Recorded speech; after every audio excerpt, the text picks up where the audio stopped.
Dediler kim üçün darıxırsan sen? Dedim darıxdığım məzarda yatır. Bu dünyadaki ağrı, acıdan doyub indi orada rahatlıq tapır.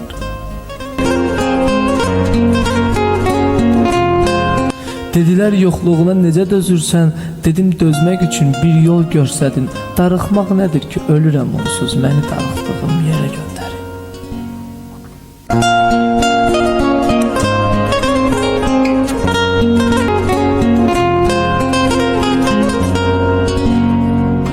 Bəzən həyatı düşündükcə dərindən baş açmaq olmayır dərdi sərindən.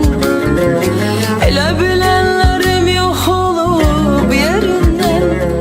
Selə dönən gözümün yaşını silmirəm. Elə bilənlərim yox olub yerindən. Selə dönən gözümün yaşını silmirəm. Bilmirəm, bilmirəm, bilmirəm. Mən həyata nə eləmişəm bilmirəm. Bilmirəm, bilmirəm. Necə şad ömür etmək olar bilmirəm.